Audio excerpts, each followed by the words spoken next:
बाबा जय गुरुदेव जी महाराज के एकमात्र उत्तराधिकारी पूज्य महाराज जी 13वें वार्षिक भंडारा में पधारे हुए दिल्ली के विभिन्न क्षेत्रों से सभी सत्संग प्रेमी सत्संगी भाई बहन,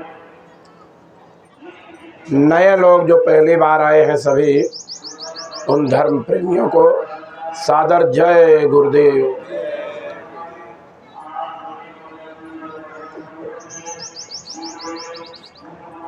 देखो, जहाँ पर हम लोग आए हैं ये एक आध्यात्मिक विद्यालय है, जहाँ पर नैतिक शिक्षा, चारित्रिक शिक्षा, व्यवहारिक शिक्षा, आत्मा से परमात्मा के मिलने का राज और रहस्य, अच्छे संस्कारों की शिक्षा दी जाती है। भगवान को प्राप्त करने के लिए मानव जीवन होना बहुत जरूरी है। अगर ये मानव जीवन हमको आपको नहीं मिलेगा तो जो बेशकीमती अधिकार हमारा है, हम उससे वंचित रह जाएंगे। और वो बेशकीमती अधिकार ये है कि इस मानव शरीर में कैसे रह करके हम अपनी आत्मा से उस परमात्मा का भजन कर लें। इसी मानव शरीर में सत्संग का मिलना बहुत जरूरी है। अब सत्संग का मतलब जहां हमको और हमारे जीवन की ज़रूरतों को बता दिया जाए। मानव शरीर हमको मिला किस लिए है, इस बात से अवगत करा दिया जाए। हमको इस चीज़ का बोध करा दिया जाए कि इस मानव शरीर में रह करके हम अपनी आत्मा से परमात्मा का कैसे भजन करके और कैसे अपने निज घर जा सकते हैं। ऐसे सत्संगों का जीवन में मिलना बहुत ज़रूरी है और इसके लिए कुछ न कुछ हमको आपको समय निकालना पड़ेगा। ये सब काम कोई ऑटोमेटिक नहीं हो जाते हैं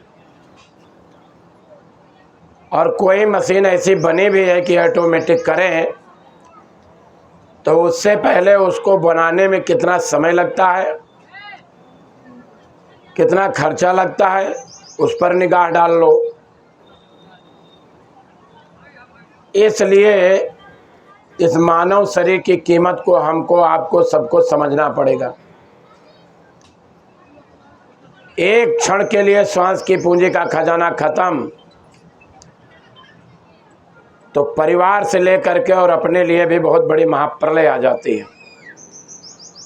सब कुछ उलट पुलट हो जाता है, सब कुछ जीती हुई बाजी भी हमारे हाथ से निकल जाती है। इसलिए सबसे पहले हमको ये मानव शरीर मिलना बहुत ज़रूरी है और इस मानव शरीर में रह करके पहुँचे हुए संत सतगुरु का मिलना कठिन है। अगर वो मिल जाए तो समझ लो मानव शरीर मिलने से ज़्यादा वो महत्वपूर्ण है। और उससे ज़्यादा महत्वपूर्ण यह है कि हमको इस मानव जीवन में सत्संग मिल जाए, सेवा मिल जाए, भजन करके रास्ता मिल जाए, अपने घर हम कैसे पहुंच जाएं।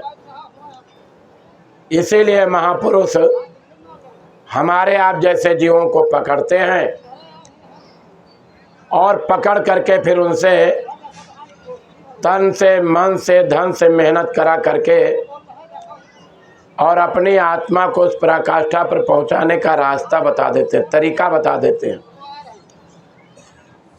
आने को तो भीड़ बहुत आती है, भीड़ की कमी नहीं है, लेकिन स्वामी जी महाराज अपने सत्संग वचन बताया करते थे कि राम के साथ तो सुग्रीव भी थे, अंगद भी थे, विभीषण भी थे, जामवंत, नल और नील भी थे,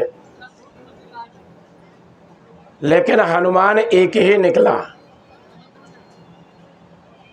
भीड़ तो बहुत है लेकिन हनुमान का निकलना कठिन हो जाता है। हम जब आए हैं तो इच्छा ये रखें कि भाई हम हनुमान क्यों न बन करके निकलें, हम क्यों न इस लक्ष्य पर आगे बढ़ें। भक्ति कठिन दुर्लभ महाज्यों खाने की धार, निश्चल हो सो उतरे डगमग खावे मार। भक्ति का करना इतना आसान नहीं जितना हम लोग समझ बैठते हैं। कोई ये देवथान नहीं है, चले गए पानी चढ़ा दिए, 2 पत्ती उसमें स्वामी नाम की डाल दिए, शिवरात्रि आई तो बेल की डाल दिए और अपने मन से ही समझौता कर लिए कि हमारी पूजा कबूल हो गई। कबूल हुई कि नहीं हुई कोई जवाब नहीं मिला हमें।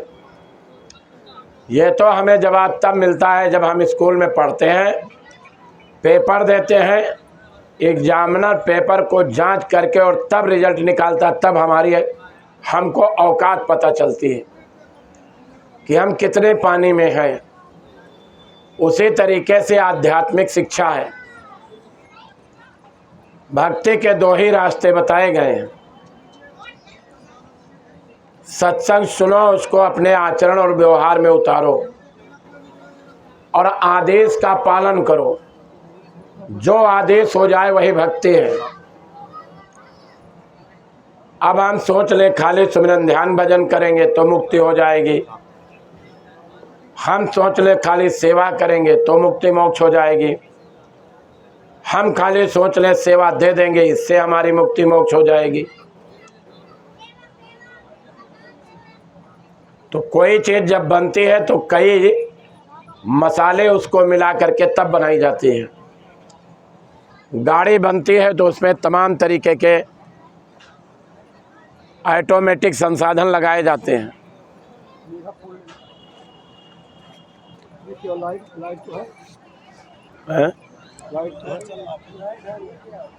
हिल तो नहीं गया वहां से?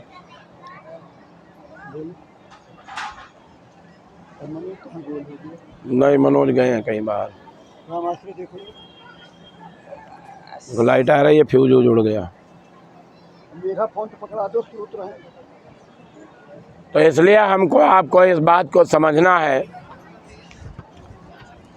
महापुरुष गोरख धंधा रखते हैं और उस गोरख धंधे के माध्यम से सेवा भी कराते हैं। क्या हुआ, लाइट नहीं उसमें?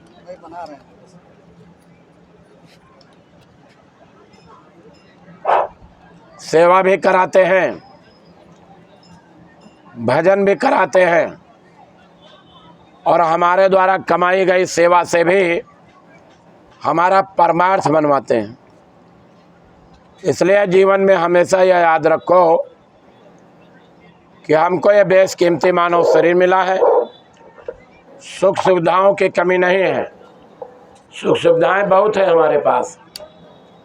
इसमें से जितने लोग बैठे हैं 50% तो एसी में रहते हैं।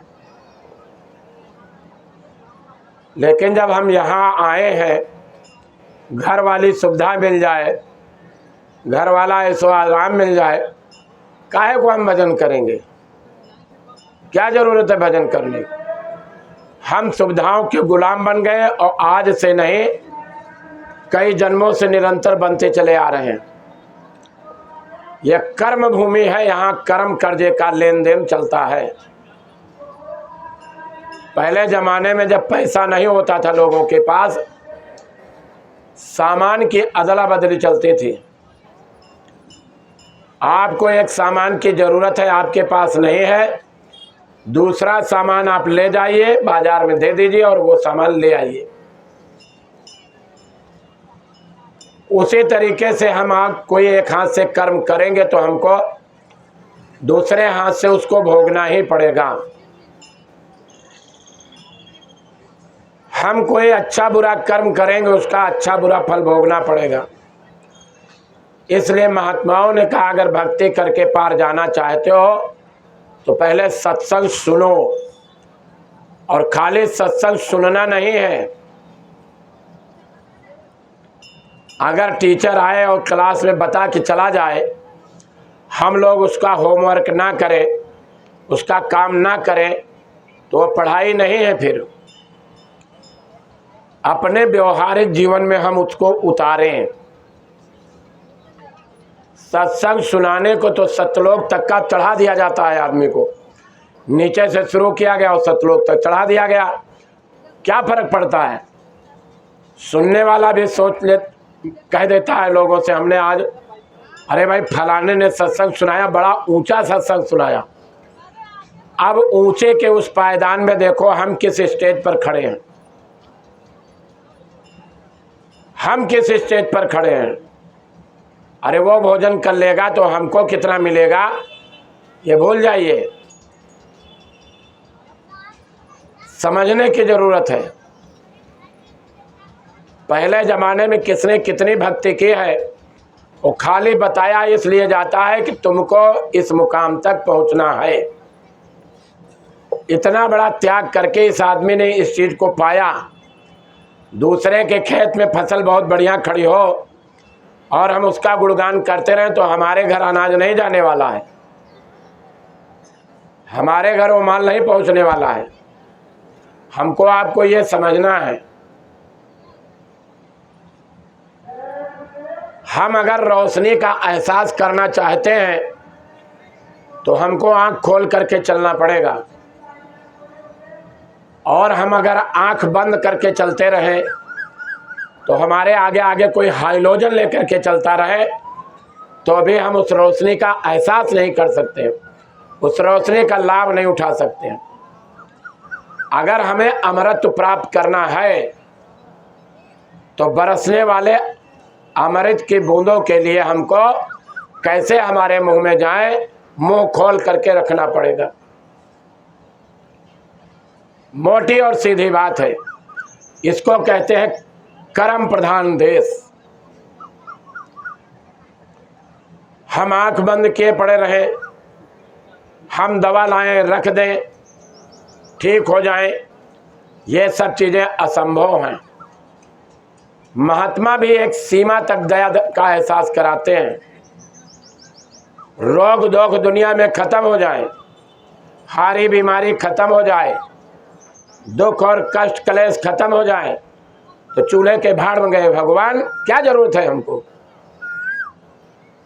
कौन पूजा करेगा, कौन पाठ करेगा, कौन भगवान की भक्ति करेगा? इसलिए जो भी महात्मा आते हैं वो बताते हैं कि अगर तुमको मुक्ति मोक्ष पाना है तो सत्संग को सुनिए और उसको गुनिए, अपने आचरण और व्यवहार में उतारिए। राजा हरिश्चंद्र बहुत ईमानदार थे, सत्यवादी थे। रुपये के अशोक लाट बनी है, उसके नीचे लिखा रहता है सत्यमेव जयते। लेकिन बेईमानी में आदान प्रदान होता रहता है तो सत्यमेव जयते वो रोक नहीं लेता है हमको, वो भी करते रहिए। हम उसको अगर व्यवहार में उतार लिए तब हम गलत नहीं करेंगे। इसलिए सत्संग की बातों को अपने आचरण में उतारने की जरूरत है, जहां पर हमको हमारे जीवन की वास्तविकता का ज्ञान और बोध कराया जाता है। फिर भक्ति करिए। भक्ति का मतलब होता है आदेश का पालन। सबरी छोटेपन में मतंग ऋषि के आश्रम चली गई। मतंग ऋषि रास्ता बता दिए, भजन कराते रहे, लेकिन जब जाने लगे तो कहा सबरी से इंतजार करना, एक दिन राम तुम्हारी कुटिया में आएंगे। अब सबरी चुप पे बैठ जाती या कुछ और काम या कहीं और चली जाती तो राम थोड़ी उसकी कुटिया में आती। जीवन भर भक्ति करती रही, अपने गुरु के आदेश का पालन करती रही। रोज झाड़ू लगाना, फूल डालना, आसन लगाना, इंतजार करना सबरी का नियम बन गया। हम लोग कितने नियम बनाए हैं, हम लोग कितना उसमें उतरे हैं। जो पहले साधनाएं कराई जाती थी उसका 10वां हिस्सा भी ये साधना नहीं है। ये तो महात्माओं की बहुत बड़ी दया और कृपा, गुरु महाराज की बहुत बड़ी दया और कृपा, जो इसको इतना आसान कर दिया। फिर भी हम लोग ये सोचते हैं चलो मथुरा घूम के आ जाएंगे, कुछ दया दुआ मिल जाएगी। अब यहाँ आ गए तो हर तरीके की सुविधा चाहिए। सुविधा मिल गई तो एसी कमरे से कौन बाहर निकले, अब पड़े हुए हैं उसी के अंदर, वही कुट कुट कुट कुट लड़ाई भी कर रहे हैं, झगड़ा भी कर रहे हैं, निकलेंगे नहीं कूलर के सामने से। आप बुलाते रहिए, आप कहते रहिए,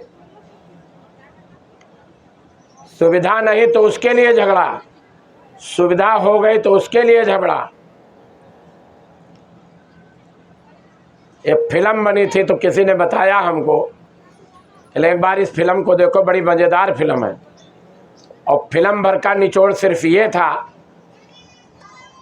कि बाढ़ आ गई तो विपक्षी ने प्रचार कराया कि देखिए सरकार ने हेलीकॉप्टर खरीद दिया है, सब व्यवस्था होते हुए भी सरकार के इस मंत्री ने हेलीकॉप्टर से बाढ़ का दौरा नहीं किया,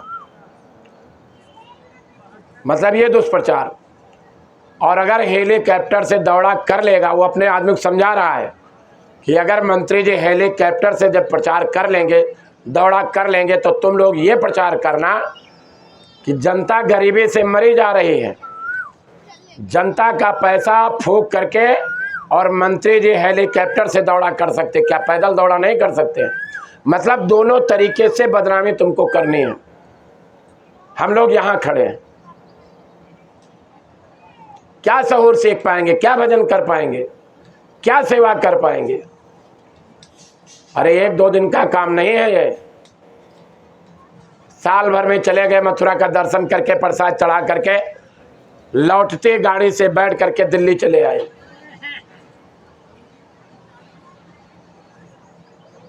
उठा करके अतीत का इतिहास देखो, लोग दरबारों में पड़े रहे, सेवा करते रहे। एक महात्मा के यहाँ एक आदमी हर पूनम को आता था, सुबेरे आता था, सत्संग सुनता था, प्रसाद चढ़ाता था, लौट जाता था। अब महात्मा जी उसके कर्म कर्जे साफ कराना चाहते थे, रुकता ही नहीं था, कोई शारीरिक सेवा करता नहीं था। बहुत दिन तक देखते रहे, महात्मा जी ने दो एक बार कहा तो घर का बहाना बना के चला जाए। महात्मा जी ने कहा अच्छा ठीक है, देखो मैं जुगाड़ करता हूँ तुम्हारा।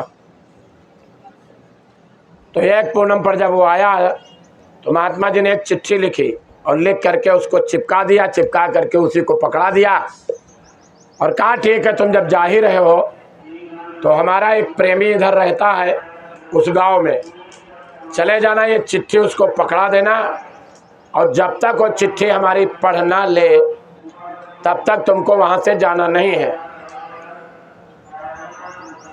अब उस आदमी ने चिट्ठी ली और चिट्ठी ले जा करके गांव में पकड़ा दिया और कहा भैया जल्दी से पढ़ लो, हम तब हमको आदेश यह है कि जब तक पढ़ ना ले तब तक जाना नहीं है तुमको, तो तुम जल्दी जल्दी इसको पढ़ लो, हम चले।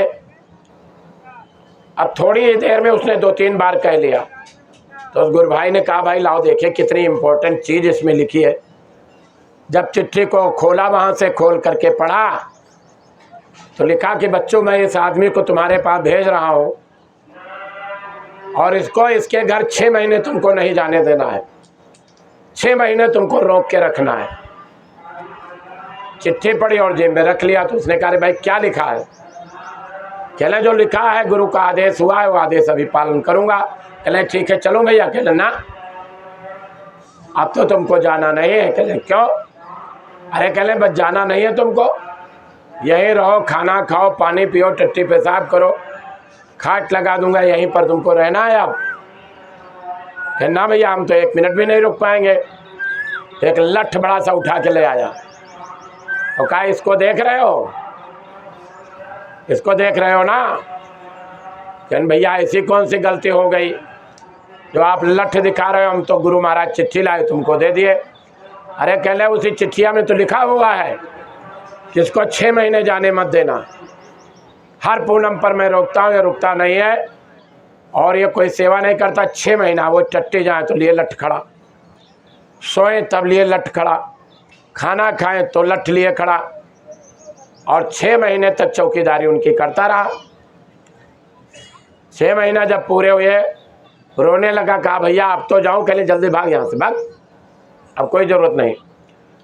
जब वहाँ गया तो उसका जो झोपड़ी बनी हुई थी, और वहाँ तो दूसरा मकान खड़ा।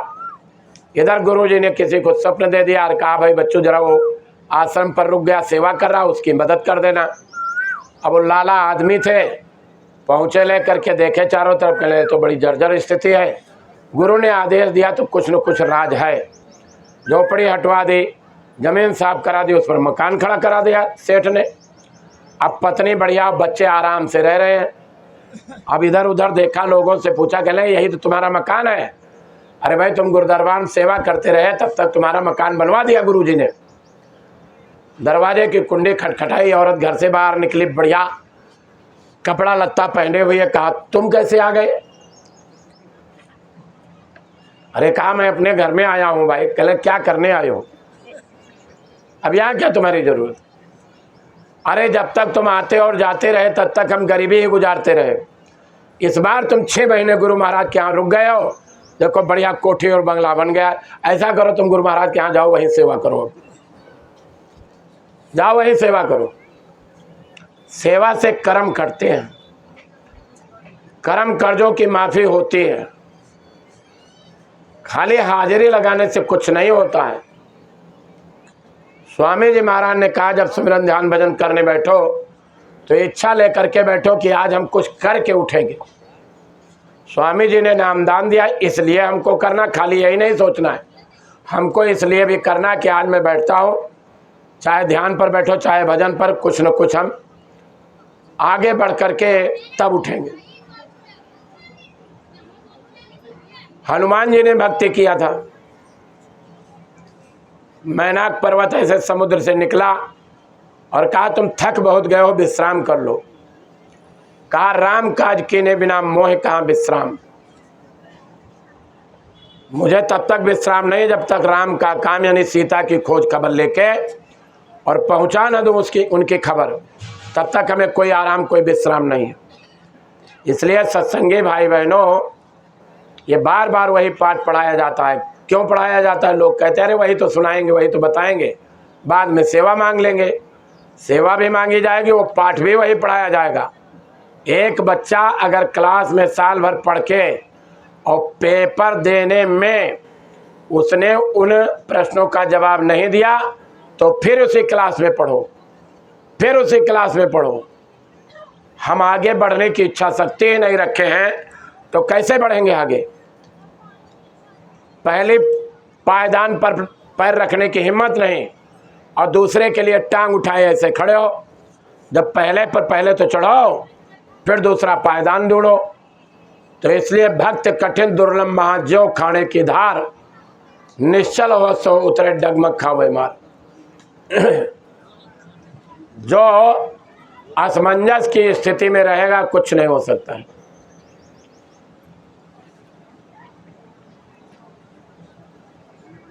काफिले में थे, युद्ध छिड़ गया तो यह हुआ कि युद्ध ये लंबा जाएगा। विचार विमर्श चल रहा था। तब तक मथुरा से खबर गई कि आसपास में बंकर बना दिए गए हैं। कार्यालय के सामने भी बंकर बना दिया गया। बंकर 2 तरीके के होते हैं, एक तो होता है जमीन में खोद के बनाया जाता है और एक होता है कि हो सकता है कि दुश्मन देश ने अपने कुछ लड़ाकों को देश की जनता के बीच में उतार दिया हो। तो हो सकता है वो कोई गाड़ी किडनैप कर ले या अपनी गाड़ी ले ले और रास्ता चलते जहाँ भीड़ देखें या कोई मंदिर देखें या कोई अस्पताल देखें तो वहाँ गोली चला सकते हैं, मार सकते हैं। तो बोरियां लगा करके रेत भर के खड़ा कर दिया जाता है कि उनसे हमको सामना करना है तो हम अपने को पहले कैसे सुरक्षित रखें। तो जब यहाँ बंकर बनने लगा तो यहाँ तरह तरह के लोग रहते हैं आश्रम पर। तो लोगों ने कहा भैया ये बताओ इस बार युद्ध चल रहा है तो मथुरा में कार्यक्रम होगा क्या? कहले भैया बा से बंकर और बा से बम, बा से बंकर बन के तैयार हो गया है, बा से बम गिर जाए कब ठिकाना नहीं है, वहीं रहो तुम। बड़ी है जब बात। गुरु महाराज ने क्या कहा, तुम कुछ भी करो, कहीं भी रहो, कहीं भी जाओ, मौत तुम्हारा पीछा कर रही है। मां से मुर्दा लिए चले जा रहे थे लोग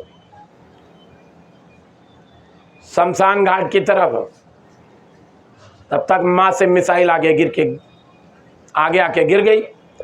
तो लोगों ने मुर्दा को पटका और कहा जान बचा के भागो, मिसाइल गिर गई, तब तक वो फट गई। अब एक तो मर ही गया था, चारों और मर गए। तो जब मौत आ जाएगी तो गौवा तक मिसाइल चली जाएगी, यहीं तक नहीं रहेगी। हम लोग प्रतीक्षा कर रहे थे भाई परमिशन पर साइन हो जाए तो हम लोग, तब तक सीज फायर हो गया कि भाई युद्ध रुक गया है। तब भी संभावना थी कि भाई इतनी जल्दी तो मानने वाले नहीं हैं, लेकिन हम तो समझते हैं कि हमारा ये कार्यक्रम संपन्न कराना था। गुरु महाराज की दया हो गई, दोनों सेनाएं अपनी अपनी जगह पर तटस्थ हो गईं। कार्यक्रम की परमिशन 13 तारीख को मिल गई। अब इसी बीच में इतने लोगों ने टिकट कैंसिल करा दिया, बस कैंसिल करा दिया। अब यहाँ बहुत सुरंगी लोग बैठे हैं, बंकर जो बना है, यहाँ भी बंकर बनाए लोग बैठे हैं। उनका काम ही है कैसे मथुरा को उजाड़ा जाए, ऐसे लोग बैठे यहाँ, ऐसा नहीं है। अभी एक बहन जी ने यही मकान बनाया तो कह लगे भैया हमारा मकान बन गया, लेकिन हमारे अलावा यहाँ रहने वाले मथुरा की बात मानने वाला कोई है नहीं। तो हमने कहा ये आज तुमको पता चला। यहाँ तो इसलिए महाराज जी चुप रहते हैं भाई गुरु महाराज के नामदानी है, आज नहीं तो कल अपना सुधर जाएंगे, अपना काम करेंगे। इसलिए सत्संगी भाई बहनों सतर्क सावधान रहो। जो नए लोग आए हैं उनको आज नामदान मिल गया है, जो पुराने लोग हैं उनको सुमिरन ध्यान भजन की तरीका गुरु महाराज ने बताया है। मान लो कोई महाराज जी का नामदानी है, नाम रूप स्थान जो महाराज जी ने बताया उसको आपको करना है। गुरु महाराज ने जो हम लोगों को बताया है तो शायद हमारा कर्म कर्जा ज़्यादा था इसलिए लंबा चौड़ा नामदान रहा, लेकिन गुरु महाराज ने कहा कोई ऐसी घड़ी आ जाए जब कोई मदद ना करे, जय गुरुदेव नाम लेना, मैं तुम्हारी मदद करूँगा। इसलिए प्रार्थना करने से नहीं होता है, गुरु भक्ति नहीं होती है। अब जिन लोगों ने बस कैंसिल करा दी, जिन लोगों ने टिकट कैंसिल करा दिया, वो चाहे जितनी प्रार्थना ऊंचे से गाते रहें, चाहे दुनिया में हमें चलना पड़े, चाहे अग्नि में जलना पड़े, चाहे पानी में चलना पड़े, चाहे छोड़ के देश निकलना पड़े, घर छोड़ा नहीं जाता है, मथुरा आया नहीं जाता है, प्रार्थना इतनी ऊंची गाते हैं। उससे कुछ मिलेगा? उससे कुछ मिलेगा? गौनई गाने से कुछ नहीं मिलेगा। हम लोग ऐसे दुनिया को झुका कर मानेंगे। गुरु भक्ति किसको कहते हैं ये पाठ पढ़ा कर मानेंगे। तब तक किसी ने ढेला फेंका तो आगे गिर गया तो माई को छोड़ के भाग गया, कहे भागो भैया बम पाकिस्तान ने फेंक दिया। ये हालत है, कहाँ से गुरु भक्ति कर पाओगे? एक दिन की दिहाड़ी रोकी नहीं जाएगी, एक दिन की छुट्टी ली नहीं जाएगी। शादी ब्याह पड़ जाए तो हम लोग महीना 2 महीना घर पर रह लेंगे, और नहीं वहाँ से आके थोड़ा झूठ बोल देंगे ऑफिस में कि बीमार पड़ गए थे, क्या करें। बीमार उमार कुछ नहीं पड़े, जुकाम भी नहीं हुआ, लेकिन यहाँ ऑफिस में आके उसके लिए झूठ बोल सकते हैं, परमार्थ के लिए कोई नहीं कह सकता है। अरे भाई 4 कार्यक्रम होते हैं, 4 कार्यक्रम को हमको छुट्टी बचा के रखनी चाहिए कि हमको चारों कार्यक्रम में चलना है। अब यहाँ शाम को आए, सवेरे बोरिया बिस्तरा फिर तैयार है, कहले सब काम हो गया भैया ठंडे ठंडे, अब निकल जाने दो, ठंडे ठंडे दिल्ली पहुँच जाऊँ, बड़ी गर्मी हो रही है। जिसको गर्मी हो रही भाग रहा है, जिसको गर्मी नहीं कूलर लग गया वो डेरवस बहरे नहीं निकलते, डेरस बहरे नहीं निकल रहा है। दोनों तरीके से सांसत है। कल यहाँ रोटी बेली जा रही तो कूलर बढ़िया चल रहा है, 10-12 औरतें बैठी रोटी बेल रही, तवा पर रोटी नहीं है। मज़ेदार बात देखो, 10-12 औरतें 15 औरतें बैठी रोटी बेल रही हैं, आधा तवा खाली पड़ा है। अब जो भट्टी पर बैठा हुआ उसको पता चलता है रोटी क्यों नहीं आ रही है, उसको गर्मी लगती है। तो हम सुविधा भोगी इतने हो गए हैं, भैया बड़ी गर्मी है, भजन करने बैठो, पसीना बड़ा टप टप टप टप, कुछ कूलर व्यवस्था हो जाती। तो हम जब यहाँ आए हैं तो बैठ 5 दिन भजन करते, और चले जाओ तो मेहरारू से कहते जरा पैर दबाओ, बड़ी ठंड हवा लग रही, पैर दबाओ, अकड़ गया है। अब मेहरारू पैर दबावे डेरा में यहाँ, तब उनका पैर सीधा होते। अजीब विडम्बना है संसार की। इसलिए मैं निवेदन ये करना चाहता हूँ, ये निश्चित जान लो, गुरु महाराज ने कहा पूरब पश्चिम उत्तर दक्षिण छिड़े लड़ाई आए दुर्दिन, भारी संख्या में होगा नरसंहार, जमाना बदलेगा। ये हम सबके लिए है और पहले हमारे लिए है, पहले हमारे लिए है, बस ये जान लो। क्योंकि हमको बता दिया गया है, मान लो लड़ाई के समय कोई घटना घट गई तो दुनिया वाले बेचारे पता ही नहीं है, और हमको अगर पहले पता है तो पहले हमारे हार्ट अटैक हो जाएगी। इसलिए इन सब चीज़ों को व्यवहार में उतारो। गुरु महाराज के वचन है, गर्मी इतनी पड़ेगी, चमड़ी के रोग ज़्यादा होंगे। जो शराब पीते हैं, मांस खाते हैं, चमड़ी सड़ने लगेगी। और गुरु महाराज ने कहा 6-6 महीने के गर्भ जमीन पर गिर जाएंगे। आप सोच लीजिए, जल स्तर इतना नीचे चला जाएगा कि बिजली बनना बंद हो जाएगी, कल कारखाने बंद हो जाएंगे, लोग बेरोजगार हो जाएंगे। धर्म जल्दी से लो, अब धार जमाना बदलेगा। कहें जय गुरुदेव, पुकार जमाना बदलेगा। समस्या सबके सामने है, चाहे आप हो चाहे हम हो, ऐसा नहीं सबके सामने समस्या नहीं। गोरख धंधा महात्मा इसलिए करते हैं, चलो भाई इस बहाने कर्म कर्जे का सफाया हो जाए। क्या जरूरत थी गुरु महाराज को गौशाला पालने की, इतनी बड़ी गौशाला बनाने की क्या जरूरत थी। लेकिन हमारे आपके कर्म कर्जे कैसे साफ होंगे, चलो भाई इसमें कुछ सेवा डाल दो। अरे दुनिया कॉन्वेंट स्कूल खोलती है, पिद्दी भर का लड़का पढ़ने जाता, 1000 रुपया से शुरू हो जाती है उसकी वो फीस। जैसे जैसे क्लास बढ़ता जाता है 2000, 4000, 5000। क्या जरूरत थी गुरु महाराज को यहाँ फ्री स्कूल चलाने की, क्या जरूरत थी दादा गुरु मंदिर इतना बड़ा बनवाने की। हमारी तन की, मन की, धन की सेवा लगेगी ताकि हमारे विकार खत्म हो जाएंगे। इसलिए इन सब चीज़ों का महात्मा गोरख धंधा बनाते हैं। और नहीं, नामदान ही मिलना कठिन है। नामदान मिल गया तो कैसे हमारा भजन बनेगा, कैसे हमारी साधना बनेगी, ये सब रास्ते निकाले महात्माओं ने, ये तरीका बनाया। इसलिए सभी लोगों से हमारी प्रार्थना और निवेदन है कि सब लोग जो समय लगाते हो उसका सदुपयोग हो। हम उसके लिए घाट पर भजन करने बैठे तो कोशिश करें कि भाई मन बुद्धि चित्त एकाग्रचित हो जाए। श्री कृष्ण भगवान ने साफ कह दिया कि अगर मुझको पाना है तो सब चीज़ों की पूजा का त्याग करना पड़ेगा, केवल मेरी पूजा करनी पड़ेगी, केवल मेरी। और नहीं, जल की पूजा करोगे जल के कीड़े बनोगे, पत्थर की पूजा करोगे तो पत्थर बनोगे। मैं नहीं कह रहा हूँ, ये गीता के उपदेश में लिखा है। कहा मुझको पाना चाहते हो तो केवल मेरी पूजा करनी पड़ेगी। और यही महात्मा बताने आते हैं,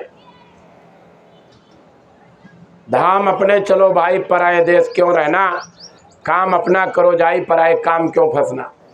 देवता चाहते हैं मानव शरीर मिल जाए, इसमें रह के भजन करें, और हम जिनको देखे नहीं उनके ऊपर पानी उड़ेल रहे हैं, तो कैसे हमारी साधना बनेगी, हम इनको कैसे देखेंगे। ये सब चीज़ें आप लोग विधिवत विचार करते रहो। ये नहीं कि यहाँ आ गए हैं चलो सत्संग सुन लिए बस, जस पढ़तन तत् गुरु समर्पितम। नहीं, सत्संग के वचनों का ध्यान रखें, सत्संग के वचनों की माला फेरते रहें, तब हम जब घाट पर बैठेंगे सिमटाओ जल्दी होगा।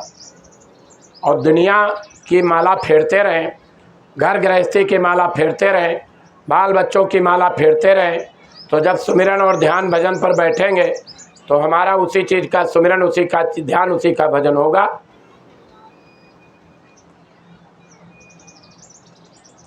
देखो यहाँ बैठे हैं सब लोग, खड़े होकर इन डेरों के बीच में घूम के देखा ना कितनी पन्नियाँ पड़ी हुई हैं। कल यहाँ एक मिनी गोष्ठी हमने की थी, निवेदन किया था, लेकिन नहीं करना है हमको, क्या फर्क पड़ता है।